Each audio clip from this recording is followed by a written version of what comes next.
Welcome to our aging puzzle. I'm your host, Corlette DeVoe. We are in the second week of May, and as the old adage goes, April showers bring May flowers. Remember, we are in May. May is a special month, and we're going to have a very special guest with you today. So please, I encourage you to join us throughout the month to hear from our very special guest.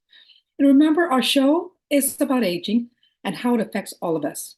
We want to share information with you that will make a difference in your life, and we hope that it will impact your life and help make a difference. We will speak with seniors, middle-aged, young folks. We want to talk to everyone from all walks of life. We want to give you the opportunity to listen to stories that will bring you to tears and inspire you. So please stay with us. Continue to watch our show. Continue to support us. As I mentioned, May is a special time, special month. And this month is a time to raise awareness for those living with mental or behavioral health issues. And acknowledging last month in April as Minority Health Month, this month we are thrilled to welcome a trailblazer in the therapy field, Dr. Eliana Gil. She is a shining beacon in the realm of family therapy and child counseling. As a lecturer, writer, and clinician, she brings some serious expertise. And on top of that, she brings warmth to her work. So join us in exploring her wisdom and contributions to the field of therapy this month. Yes, you got to stay here because we have some interesting information to share about mental health and anxiety in children. Don't go. We have some great things in store for you this month. Now, remember, every month we have one guest that will take you through their journey. Well, May has 5 weeks. So last week, we discussed the importance of women's health and empowering women, cultivating health, celebrating wellness and resilience. And we also welcomed mothers and wished them all happy Mother's Day for the entire month. So make every day a Mother's Day to remember. Week 2 this month, we're going to switch. We're going to shift into anxiety. We will focus on anxiety. What does anxiety look like? We also want to talk about parenting a child with anxiety in week 3. And week 4, we will talk about the impact of anxiety based on societal issues. And because May brings 5 weeks, week 5, we are going to discuss ways to overcome anxiety and thrive. Anxiety is not permanent. You can thrive. Now, let's talk about aging facts. During the month of May, there's a lot of emphasis on health awareness by women, men, and children. And it's time to shine a spotlight on our well-being. So this month, National Health Observance that are all about promoting physical, mental, and adult health. And of course, we cannot forget women's health. Are you joining forces to make May a month of positive change? We have so much to celebrate in May. Let's make a difference in May. We are campaigning for a celebration of movement. As part of National Physical Fitness and Sports Month, the Office of Disease Prevention and Health Promotion is leading the charge to get us all up and active. We got a lot of things going on in May. We've got women's health, mental health, and movement month. We got to keep it moving. So it doesn't matter whether you're doing this at home, doing it solo, or you're going to a gym, or you're with a sports team, you're doing it with everyone else, that's okay. Check out the Move Your Way community resources for some inspiration and connect with like-minded folks on LinkedIn. Because we want you to get up and get moving. And guess what? May is also Older Americans Month. Let's show some love to our elders. The theme, Powered by Connection, reminds us of the importance of community and relationships. So dive into the Administration for Community Living resources and discover ways to keep our seniors engaged and thriving. And May It's also Mental Health Awareness Month, as I mentioned before. We've got so much going on in May. May is a huge month, and May is a month for mothers and for women's health. So much going on in May. So there you have it.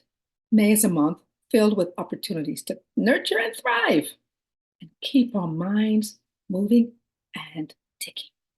Let's use the resources that we have available to us to spread the word and make a positive impact in our community.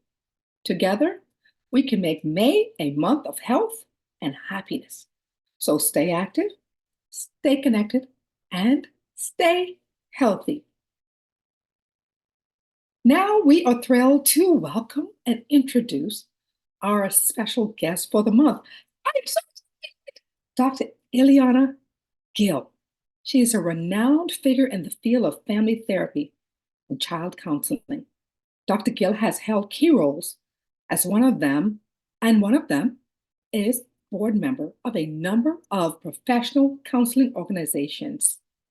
She is the former president of the Association for Play Therapy. Wow. She is absolutely amazing. She's also the founder of the Gil Institute for Trauma Recovery and Education. Impressive, right? Well, Dr. Gil attended the California Graduate School of Family Psychology, where she gained her doctorate in family therapy. And she did her art therapy training at George Washington University. And she's authored a library of insightful books addressing topics from child abuse prevention to the healing power of play. Dr. Gil is not just a clinician, she's a passionate educator who illuminates pathways of healing using play and art therapies. She has explored and implemented various therapeutic models, such as Circle of Security and TheraPlay, and has been individually certified by Dr. Bruce Perry. The Gil Institute is a testament to Eliana's vision, blending clinical practice, research, and training in an environment of excellence and compassion. So join us this month as we explore the wisdom and passion of this trailblazer in the therapy field. Please join me in welcoming Dr. Gil.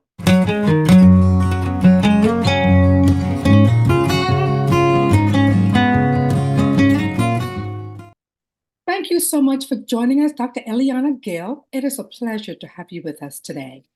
Thank you so much. My pleasure. Fantastic. We are genuinely grateful for your company with us throughout May. And we know May is a meaningful month dedicated to raising awareness of those living with mental or behavioral issues. Today, we're going to take a deep dive into this crucial matter. We're going to talk about anxiety. Let me ask you, Dr. Gil, what does anxiety look like in children? Well, I think that anxiety can look a little different in children than adults because adults are much more verbal. So they're able to come in and then say to you, I'm kind of worried about this for these reasons, and I would like some help with that. Kids don't do that. They can experience a sense of fear or worry, anxiety in general. And what they do is they tend to act that out. And so you might have children who become more irritable. They may be having little meltdowns. They may become avoidant of certain things, like if the parents are trying to get them to the park, they don't want to go. And so a lot of what they do doesn't really make a lot of sense until parents begin to think out loud or wonder what might be causing these things to be occurring. And so I always encourage parents to keep a really good eye on any behavioral changes, because they tend to be the cues that children are in some kind of distress sometimes. And it could be minor. And, not every type of anxiety is going to require a lot of intervention, but it does mean that parents need to pay attention and try to understand and try to, in essence, help their kids so that they don't need to be acting out behaviorally or develop, for example, nightmares and sleep worries and so many other things that kids can do. Well, friend, wow. Look, if a parent has a child that's acting out, how do they know if it's anxiety, right? Because you talked about some things that some symptoms and things that would indicate anxiety. Mhm. Can you be more specific? Because sometimes, kids may act out just because of their age. How can a parent differentiate just normal childhood behaviors versus anxiety? Yeah, and I think it requires parents to pay attention. So, if I'm with my grandchild and I can see that they're getting really tired, they haven't eaten well, and then they start acting out and being kind of demanding, or they want to pick a fight or something like that. Mhm. Understanding those behaviors in the context in which it's occurring is important. So I can say, oh, that's right, we skipped a meal, or yeah, we've been walking for a long time. We better take a couple of breaks. If you can Okay. understand it in that way, then it can be addressed pretty quickly. But I think for the most part, when you're thinking about anxiety, think about something that's happening over time and in different circumstances, and the child keeps doing or saying similar kinds of things. If a child stops wanting to go to the park, let's say, well, that's something that you want to try to understand. And you might say, you used to like to go there. And I've noticed recently you don't like to go there. I'm just kind of wondering why that's going on. And then they might say, I don't like the kids there, or they might say something bad could happen. And then you start to get the flavor for what it is they might be concerned about. So I think it just requires looking at things, seeing if there's a meaning or possible context in which to understand what's going on, and then looking at the consistency. And if it starts looking like, gee, this has been going on for a while, it isn't an isolated thing, I wonder what might be going on, then it becomes important to kind of find the right time, not when the child's in the midst of a temper tantrum, but a time when you can sit and just kind of say, I'm kind of noticing this change in you. I'm curious about it, or something like that. It's very, it's a very difficult and challenging thing to be able to differentiate the two, you know, differentiating anxiety versus just normal child behavior. And Absolutely. so, um, for a parent that is going through something like that, you just gave some suggestions on things that they can do. Really just monitor the child behavior and know your child. Know your So child. Yeah. your child, because obviously most people, if they're hungry and they're tired, they get a little cranky. That's different from anxiety, right? As you just indicated. So what advice would you give to parents to say, besides just really being connected with your child? You know, any advice about how they can identify their Mhm. child if they, and what should they do if they think it's something that's outside of the norm? Yes. I think that one of the things that might separate out a normal childhood worry, like there's a test at school tomorrow, I'm worried about it, and then anxiety that becomes excessive, is just the intensity of it and the duration of it, and whether it's responsive to some usually normal interventions by the parent. So if you start noticing that, again, this has gone on for a period of time, this is really beginning to make a difference in what the child is willing to do or not do. The child has developed some avoidant behaviors that just doesn't fit with how the child was behaving in the past. Then I think it becomes time for the parents to do a little bit of investigating, just kind of checking out not only the environment, but the school setting, the social setting, even access to social media. Is there something that could account for this kind of sudden exacerbation, sudden intensity of the problem that's a little excessive? It leads to the child developing problems. A child who can't sleep all night because Mhm. they're worried, that's excessive, as opposed to a child who struggles on a particular day because there's something like a big soccer game tomorrow and they're nervous about it. Those are more easily relieved. Right. They are very responsive to parents talking to the kids about, well, I know that there's a little nervousness. You can use that to run faster or whatever they do. But I think that making sure the distinction is understood. And then if it is anxiety, then there's interventions that are needed. And I always say the parents are the first line of response. And then if that doesn't work, then I would go to the school counselor. And if that doesn't work, then I would think about therapy at some point. And the parents also learning a little bit about what they can do themselves to model how you deal with worries or fears or preoccupations. So there's lots of possible resources, both within the home and outside. But first and foremost, you have to determine, is this something I should be more worried about? Understood, understood. And Dr. Gill, can you help us understand what anxiety looks like and how it affects someone in a social setting? How does someone anxiety impact them with their friends and in social settings? Yeah, I think in terms of children in particular, having friends and making friends and keeping friends is a big task in childhood. And sometimes the anxiety begins to affect a sense of competence, a sense of feeling like I know what to do, I know how to take care of myself. It starts debilitating the child's view that I can take care of myself. And of course, if that's debilitated, then you get shy about being around others because you feel different than them. And so kids start feeling like there's something really wrong with them. And when you feel that way, you start isolating yourself from other people.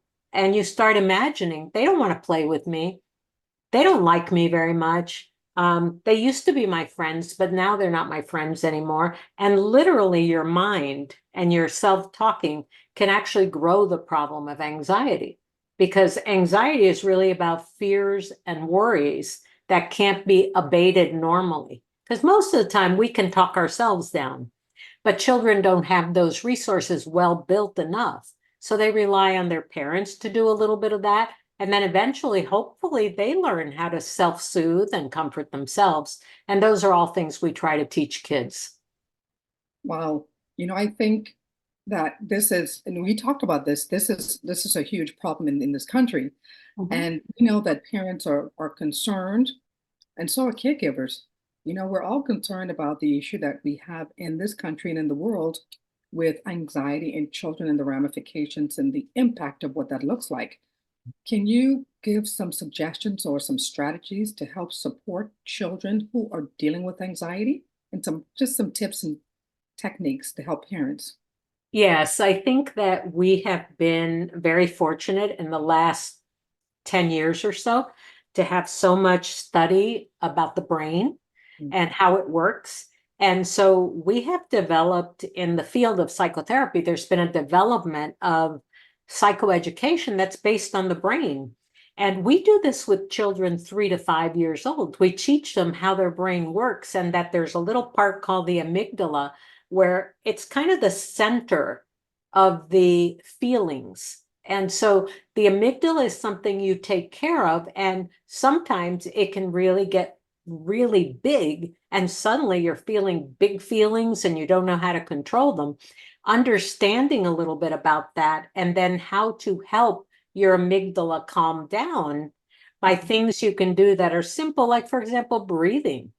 And it turns out that for almost everyone, taking a very deep and cleansing breath begins to regulate your nervous system and your body, and you begin to calm down a little bit. And there's other situations that you can do with children. Sometimes chewing on gum, believe it or not, can be really helpful to them because they're using their mastication, they're swallowing, they're going back to biology, and their bodies begin to experience differences. And so I think for parents now, we're finding that a lot of parents really have learned how to calm their children down, how to teach them about breathing, how to teach them about being mindful, meaning staying in the here and now instead of anticipating what's going to happen over there tomorrow or the next day or next month, but just staying in the here and now. There's like sensory things that you can do, it turns out. Like there's a very simple technique that you do, like a butterfly pat after crossing your things here, your arms here.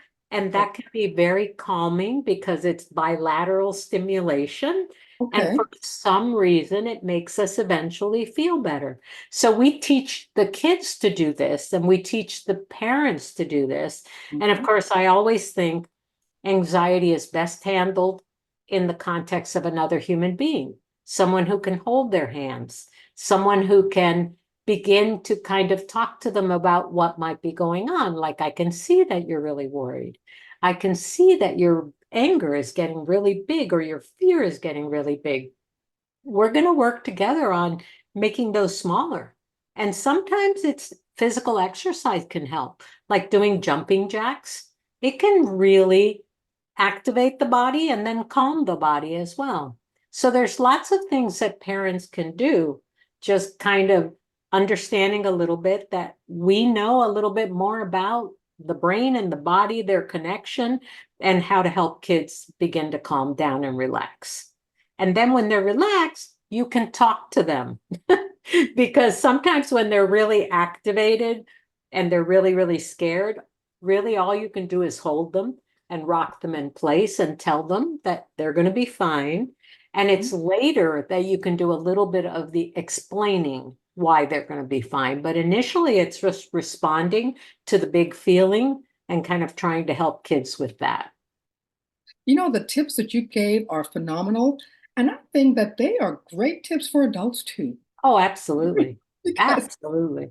and I think if we all control our anxiety, because we all get anxious sometimes, Absolutely. Yes. if people would control the anxiety, there would not be so much harm that's inflicted on other people, Yeah. right? So the tips that you shared was so amazing, practical tips that not only can help children, but can also help adults as well. So thank you so much for your expertise and your compassionate guidance. And we want to thank our viewers for watching us today and invite them to stay tuned for more insightful conversations as we continue to explore mental and behavioral health topics throughout the month with Dr. Gil. Until next time, take care and stay resilient. We'll see you next week. Thank you, Dr. Gil. Again, amazing, amazing. She highlighted the importance of empowering children and their journey to managing anxiety. Stay tuned. Next week, again, we will talk about what does anxiety look like. So we'll see you then. And don't forget, we always talk about the 4 things that we recommend to help you live longer and live better. 1, proper diet, regular exercise, reducing your stress, and socialization. Go out there and have fun, folks, because these things will help you live longer and live better.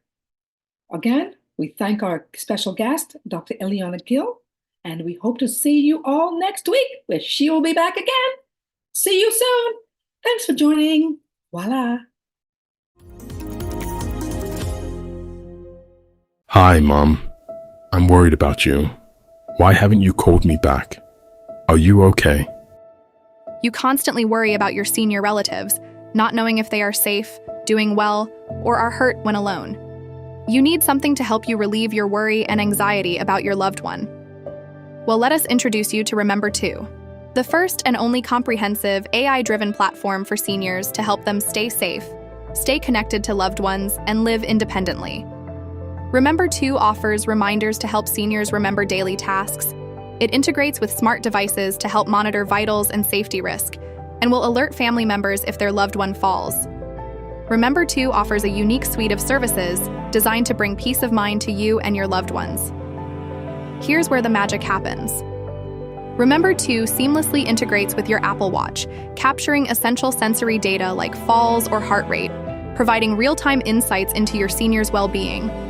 Imagine daily reminders being announced by Amazon Alexa. A familiar voice reminds your senior to take their medication, drink water, or join in a favorite activity. Remember 2 features a cutting-edge geo-fencing sensor, alerting you if your senior has left the house for their daily activities or if they need assistance. Stay connected like never before. Receive instant alerts if a reminder is missed or if an unexpected event occurs, giving you the ability to respond promptly. Remember 2, caring for your senior should be as smart and effortless as possible. Download Remember 2 today at remember2.ai. It is free to use. Let Remember 2 bring joy and peace of mind to your family. Remember 2 is the first and only comprehensive AI-driven platform for seniors to help them stay safe, stay connected to loved ones, and live independently. I'm Kevin Harrington, an original shark from Shark Tank. DG Incorporated provides coaching services to help entrepreneurs open and grow assisted living facilities and build economic wealth. Visit their website to learn more.